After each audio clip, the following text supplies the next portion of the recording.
ஒரு மகிழ்ச்சியான வாழ்க்கை அமைக்கப்பட வேண்டும் என்றால் எது ஒரு கணவனுக்கு தேவை? முதலாவது, திருமணம் முடித்து கொடுக்கப்பட்டால் அந்த மனைவி யார் என்பதை முதலில் அறிந்து கொள். யார் அந்த மனைவி? அந்த பெண் யார்? அந்த பெண்ணுடைய தன்மை என்ன?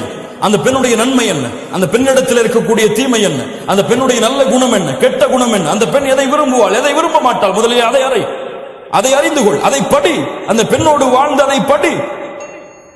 அதை படிக்காமல் நீ ஒரு கற்பனையை செய்து கொண்டு இதுபோல் தான் என் மனைவி இருக்க வேண்டும் என்று நினைக்காது. உலகத்தில் யாருக்கும் அல்லாஹ் ரப்புல் ஆலமீன், அல்லாஹ் நாடியவர்களை தவிர. யோசித்து பாருங்கள் மூமின்களை. அல்லாஹ்வுடைய தூதர் ஸல்லல்லாஹு அலைஹி வஸல்லம் உடைய மனைவிமார்கள் அல்லாஹ்வுடைய தூதரை அறிந்திருந்தார்கள். அல்லாஹ்வுடைய தூதர் தன்னுடைய மனைவிமார்களை அறிந்திருந்தார்கள். ஆயிஷா ரலியல்லாஹு அன்ஹா அவர்களை பார்த்து அல்லாஹ்வுடைய தூதர் முஹம்மது ரசூலுல்லாஹ் ஸல்லல்லாஹு அலைஹி வஸல்லம் சொல்வார்கள், ஆயிஷா, நீ எப்போது கோபத்தோடு இருக்கிறாய், எப்போது என் மீது சந்தோஷமாக இருக்கிறாய் என்பதை நான் அறிந்திருக்கிறேன். எப்படி அல்லாஹ்வுடைய தூதரே, நீ கோபத்தோடு இருந்தால் சொல்லுவாய் இப்ராஹிமின் இறைவனின் மீது சத்தியம் செய்கிறேன் என்று. நீ சந்தோஷத்தோடு இருந்தால் சொல்லுவாய் முஹம்மதின் இறைவனின் மீது சத்தியம் செய்கிறேன் என்று. லா இலாஹா இல்லல்லாஹ். மனைவி அறிந்திருந்த கணவன் யார் உதாரணம் வேண்டும் இதைவிட? ஒரு மனைவி எப்போது சந்தோஷப்படுவாள், கோபப்படுவாள்? முஹம்மது ரசூலுல்லாஹ். இது சமூகத்துடைய தலைவருக்கு தெரியும். லா இலாஹா இல்லல்லாஹ். யோசித்து பாருங்கள். அப்படி தெரியவில்லையா? அந்த மனைவியை புரியவில்லையா? அல்லாஹ்விடத்திலே பிரார்த்தனை செய்யுங்கள். எப்போது? அந்த பெண்ணை திருமணம் முடித்த உடன் அந்த பெண்ணுடைய முனியை பிடித்து விட்டு அல்லாஹ்வுடைய தூதர் என்ன உதவ சொன்னார்கள்? அல்லாஹும்ம இன்னி அஸ்அலுக மின் கைரிஹா வ கைரி மா ஜுபிலத் அலைஹி. யா அல்லாஹ், இந்த பெண்ணுடைய நன்மைகளை எனக்கு கொடு, இயற்கையில் அமைந்த இந்த பெண்ணுடைய நன்மைகளை கொடு, தீமைகளை, இந்த பெண்ணிடத்திலிருந்து வரக்கூடிய தீமைகளை தடுத்து விடு. இந்த பெண்ணுடைய இயற்கையான தீமைகள், இந்த இயற்கை குணத்துடைய தீமைகளிடமிருந்தும் என்னை பாதுகாத்து விடு. எத்தனை பேர் இந்த துஆ செஞ்சோம்? எத்தனை பேர் இந்த சுன்னத்தை ஆயாத்தாக்கணும்? மீதி இருக்கவங்க எல்லாம் என்ன செய்வீங்க? இன்னொரு திருமணம் செய்வீங்களா? லா இலாஹா இல்லல்லாஹ். கண்ணியத்துக்குரியவர்களே, அல்லாஹ் ரப்புல் ஆலமீன் நம்மை பாதுகாப்பானாக. அல்லாஹ்விடத்திலே முறையிடு. யா அல்லாஹ், இந்த பெண்ணுடைய நன்மையை கற்றுக்கொடு, இந்த பெண்ணுடைய தீமையை கற்றுக்கொடு. அந்த பெண்ணிடத்தில் நன்மையும் இருக்கும், தீமையும் இருக்கும். இரண்டும் இல்லாத பெண் இந்த உலகத்தில் யாரும் கிடையாது. அல்லாஹ்வுடைய தூதர் ஸல்லல்லாஹு அலைஹி வஸல்லம் அதனால் தான் சொன்னார்கள், எந்த ஒரு மூமினான ஆணும் எந்த ஒரு மூமினான பெண்ணும் பிரிந்து விட வேண்டாம். அவர்களிடத்தில் இருக்கக்கூடிய வெறுப்பின் காரணமாக அந்த கணவன் அந்த பெண்ணிடத்திலே ஒரு குணத்தை கொண்டு வெறுப்படைந்தால் இன்னொரு குணத்தை கொண்டு திருப்தி அடையட்டும். உன் மனைவி உன் மீது கோபப்படுகிறாளா, உன்னை சரியான முறையில் கவனிக்கிறாளே, அதை நினைத்து திருப்தி அடை. உணவு அவர்களுக்கு சரியாக சமைக்க தெரியவில்லையா, உனக்கு சமைத்து கொடுக்க வேண்டும் என்று எண்ணம் இருக்கிறதே இந்த காலத்திலே, அதை நினைத்து திருப்தி அடை. உன்னை கவனிக்க வேண்டும் என்ற எண்ணம், ஆர்வம், உனக்காக வாழக்கூடிய பெண்ணாக மாறுகிறாளே, அதை நினைத்து திருப்தி அடை. லா இலாஹா இல்லல்லாஹ். அல்லாஹ்வுடைய தூதர் ஸல்லல்லாஹு அலைஹி வஸல்லம் சொன்ன அறிவுரை. அல்லாஹ் ரப்புல் ஆலமீன் சொல்கிறான், உங்களுடைய மனைவிமார்களிடத்திலே நல்ல முறையில் நடந்து கொள்ளுங்கள். அவர்களிடத்திலே சில வெறுப்பை கண்டால் அல்லாஹ் ரப்புல் ஆலமீன் அந்த வெறுப்பை பல நன்மைகளாக அல்லாஹ் உங்களுக்கு ஆக்கி தருவான்.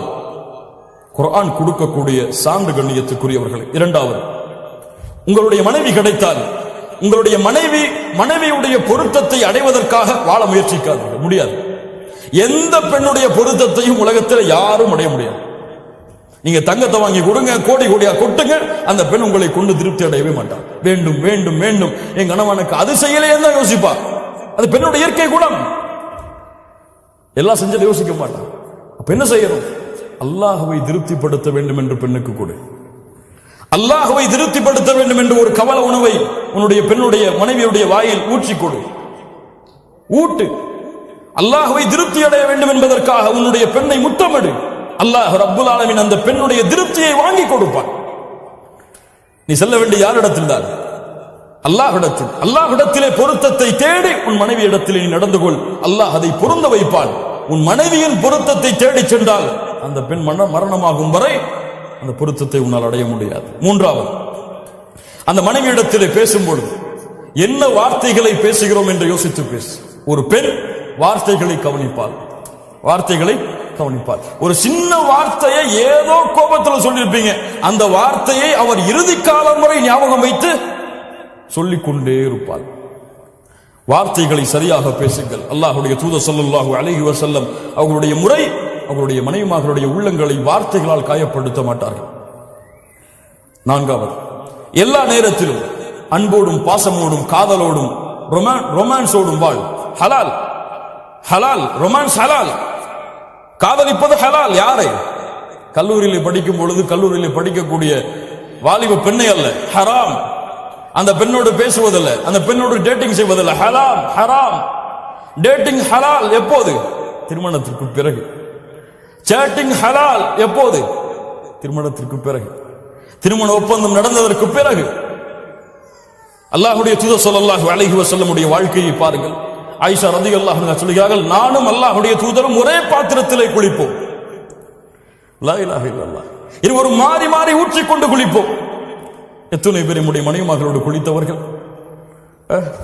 லா இலாஹ இல்லல்லாஹ். திருமணம் முடிக்காத வாலிபர்கள் என்றால் கொஞ்சம் பொறுத்துக் கொள்ளுங்கள், அல்லாஹ்விடத்திலே பிரார்த்தனை செய்யுங்கள், கற்பனையில் மூழ்கி விடாதீர்கள். லா இலாஹ இல்லல்லாஹ். அல்லாஹ்வுடைய தூதர் ஸல்லல்லாஹு அலைஹி வஸல்லம் வழக்க முறை ஒவ்வொரு தொழுகைக்கு செல்வதற்கு முன்னாலும் தன்னுடைய மனைவியை முத்தமிட்டு செல்வார்கள். யாருடைய வழிமுறை?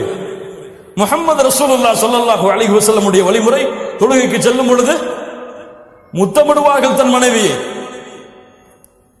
இன்னைக்கு பக்கத்துல வராதீங்க, உது செஞ்சிருக்கீங்கன்றாங்க. லா இலாஹ இல்லல்லாஹ். சுன்னah. அல்லாஹ்வுடைய தூதருடைய வழிமுறை. ஒரு மனிதன் 5 முறை தன் மனைவி மீது பாசத்தை வெளிப்படுத்துகிறான், அந்த குடும்பத்தில் பிரச்சனை இருக்குமா? பிரச்சனை இருக்குமா? அல்லாஹ்வுடைய தூதர் தன்னுடைய மனைவியுடைய வாயில் உணவை ஊட்டி கொடுப்பார்கள். ஒரு நாளையில் ஒரு முறை உங்கள் மனைவிக்கு உணவை ஊட்டுவதை மறக்காதீர்கள், உங்கள் வாழ்க்கையில் பிரச்சனையே இருக்காதுங்க. அப்படித்தானே? உணவை ஊட்டும் பொழுது கோபத்தோடைய ஊட்டுவீங்க, வெறுப்புடைய ஊட்டுவீங்க. ஒருக்க எல்லா கவலையும் மறந்து ஒரு உணவை ஊட்டுவோம்னு ஊட்டுங்க, அல்லாஹ் உங்களுக்கு அதை கொண்டே உங்களுடைய வாழ்க்கையை சந்தோஷமாக்கிடுவான், மகிழ்ச்சியாக்கிடுவான். அல்லாஹ்வுடைய தூதர் தன்னுடைய மனைவி எந்த இடத்திலே கடித்தார்களோ அந்த உணவை அதே இடத்திலே வாங்கி கடிப்பார்கள். லா இலாஹ இல்லல்லாஹ். உஸ்வத்துல் ஹஸனா, உஸ்வத்துல் ஹஸனா. கண்ணியத்துக்குரியவர்களே, அல்லாஹ் ரப்புல் ஆலமீன் இது போன்ற வாழ்க்கையை நமக்கு தருவானாக. அல்லாஹ்வுடைய தூதர் ஸல்லல்லாஹு அலைஹி வஸல்லம் தன் மனைவியோடு ஓட்டப்பந்தயம் வைப்பார்கள். ஓட்டப்பந்தயம். ரசூலுல்லாஹ் ஸல்லல்லாஹு அலைஹி வஸல்லம் தெருக்களில் ஓடுவார்கள் தன் மனைவியோடு. லா இலாஹ இல்லல்லாஹ். என்ன ஒரு வாழ்க்கை பாருங்கள், அல்லாஹ்வுடைய தூதருடைய வாழ்க்கை. அது போன்று 6வது, மனைவியை நம்புங்கள். முதலில் சந்தேகம் கொள்ளாதீர்கள். மிகப்பெரிய நோய் அது. சந்தேகிப்பது முதல் பெரிய நோய். அது போன்று பெண்கள் சந்தேகப்படும் அளவிற்கு நடந்து கொள்ளக்கூடாது. சந்தேகப்படுவது ஆண்களுக்கு மிகப்பெரிய நோய். அது போன்று பெண்கள் என் கணவனின் மீது சந்தேகப்படும் அளவிற்கு நடந்து கொள்ளக்கூடாது. உறுதியான நம்பிக்கையோடு, ஒரு நம்பிக்கையோடு, சந்தேகம் இல்லாத வாழ்க்கையோடு அமைந்தால்தான் அந்த வாழ்க்கை மகிழ்ச்சியாக இருக்கும். இல்ல, இவனுடைய மூளையெல்லாம் குழம்பி குழம்பி குழம்பி ஷைத்தானுடைய கட்டுப்பாட்டில் சென்று அந்த பெண்ணை தலாக் விடும் அளவிற்கு இந்த சந்தேகம் அவனை கொண்டு செல்லும். பல குடும்பங்களுடைய பிரிவு சந்தேகத்திலிருந்து எழுந்தது. அல்லாஹ் இந்த நோயிலிருந்து நம்மை பாதுகாப்பானாக. 7வது, கணவன் மனைவியுடைய மனைவி ஒரு முடிவை கொடுத்தால் அதை மதியுங்கள். இவ என்ன எனக்கு முடிவு கொடுக்கிறது, ஒரு பொம்பளை அப்படின்னு சொல்லி தள்ளி போடாது. அல்லாஹ்வுடைய தூதர் ஸல்லல்லாஹு அலைஹி வஸல்லம் ஹுதைபியா உடன்படிக்கை என்ன செய்வதென்று தெரியாமல் வருகிறார்கள். சஹாபாக்கள் கட்டுப்படவில்லை, உள்ளே வருகிறார்கள். யாருடைய அறைக்கு? கவலை என்று வரும்பொழுது அல்லாஹ்வுடைய தூதர் யாருடைய அறைக்கு சென்றார்கள்? யாருடைய அறைக்கு?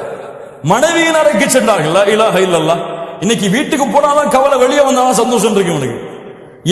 இவன் மனைவியை அதோடு பழகவில்லை. மனைவி இடத்தில் எதை பகிர வேண்டுமோ பகிர்ந்த அந்த நட்பை அங்கே ஏற்படுத்தவில்லை. நண்பனுக்கு முதலிடம் கொடுத்து மனைவியை பின்னால் தள்ளினான்.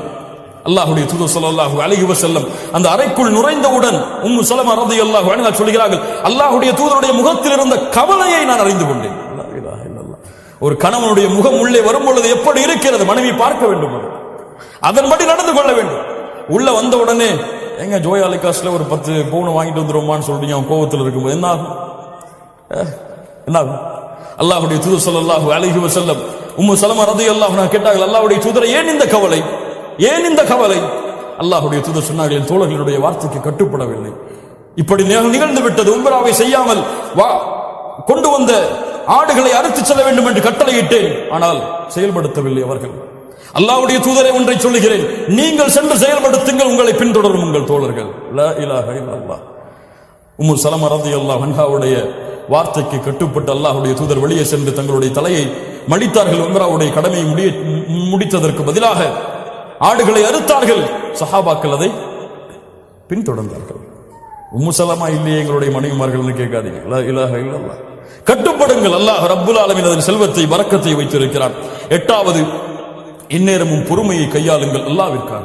உங்கள் மனைவி கோபப்பட்டால் உங்கள் மனைவிக்காக பொறுமையை கையாள வேண்டாம். நீங்கள் உங்கள் மனைவிக்காக அந்த பெண்ணிடத்தில் அன்பையும் பாசத்தையும் கோபத்தையும் காட்ட வேண்டாம். அல்லாஹ்விற்காக காட்டுங்கள். அல்லாஹ் அதை ஏற்றுக்கொள்வான். அல்லாஹ் ரப்புல் ஆலமீன் மனைவி கோபப்பட்டால் நான் அதை சகித்துக் கொண்டால் அல்லாஹ் எனக்கு கூலி கொடுப்பான் என்பதற்காக காட்டுங்கள். அல்லாஹ் உங்களுக்கு கூலி கொடுப்பான்.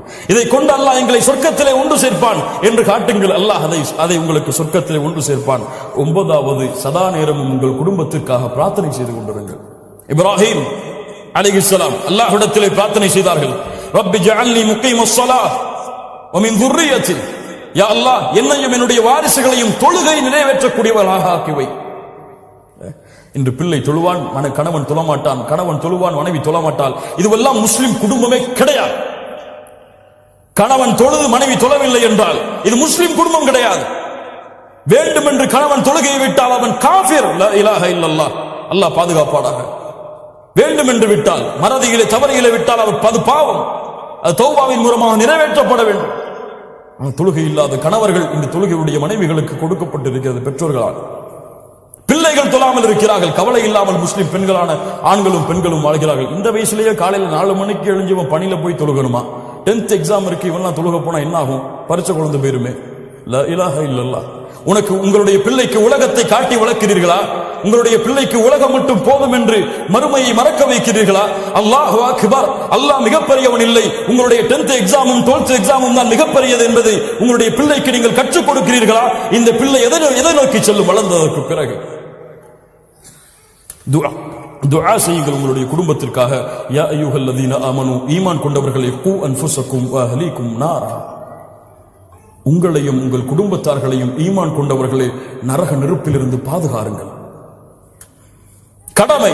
உங்கள் மனைவியை நரக நெருப்பிலிருந்து பாதுகாப்பது உங்களுடைய கடமை. உங்களுடைய பிள்ளைகளை நரக நெருப்பிலிருந்து பாதுகாப்பது உங்களுடைய கடமை. 10th எக்ஸாமுக்கோ 12th எக்ஸாமுக்கோ அது உலகத்தில் மிகப்பெரிய நிறுவனங்களில் வேலை செய்யும் அளவிற்கோ உங்களுடைய பிள்ளைகளை வளர்ப்பது உங்களுக்கு தேவையாக இருக்கலாம், உங்கள் மீது கடமை கிடையாது. நாளை மறுமையில் அல்லாஹ் உங்களுடைய பிள்ளையை இன்ஜினியர் படிக்க வைத்தீர்களா என்று கேட்பானா? டாக்டர் படிக்க வைத்தீர்களா என்று கேட்பானா? உங்களுடைய பிள்ளைக்கு மார்க்கத்தை கொடுத்தாயா? நரகத்திலிருந்து வெளியே வரக்கூடிய காரியங்களை கற்றுக் கொடுத்தாயா? உன்னுடைய பெண்ணுக்கு ஹிஜாபை கற்றுக் கொடுத்தாயா? உன்னுடைய பெண்ணுக்கு ஒரு ஆணிடத்தில் எப்படி பழக வேண்டும் என்ற முறையை கற்றுக் கொடுத்தாயா? இன்னைக்கு வீட்டில் உட்கார்ந்துட்டு ஆணும் பொண்ணும் அவங்களுடைய தந்தையும் தாயும் பிள்ளைகளும் சேர்ந்து எதை பார்க்கறாங்க? நாடகம், சீரியல். லா இலாஹ இல்லல்லாஹ். கேவலம். முஸ்லிம் சமூகம் கேவலம். தனக்கு முன்னால் தன்னுடைய மனைவி ஒரு அந்நிய ஆணை டிவியிலே பார்க்கிறாள். கணவனுக்கு உணர்வில்லை. ஒரு மனைவி ஒரு கணவன் பார்க்கிறான் தன்னை தவிர இன்னொரு பெண்ணை. நேரடியாக பார்த்தால் தான் தவறா? டிவியிலே பார்த்தால் தவறு கிடையாதா? தவறு கிடையாதா? இந்த விளக்கம் பிள்ளைக்கு பார்க்க கொடுக்கிறார்கள். உன் பிள்ளை ஒரு ஆணை தெருவிலே பார்த்து சென்றால் சம்மதிப்பார்கள் அந்த பெற்றோர்கள்? டிவியிலே பார்த்தால் சம்மதிக்கிறார்கள். அப்படி பார்க்கவிட்டால் அவனை போன்று திருமணம் செய்ய வேண்டும் என்று ஆசைப்பட்டு ஒரு வாலிபனை காதலிக்க அவன் என்ன செய்வாள்?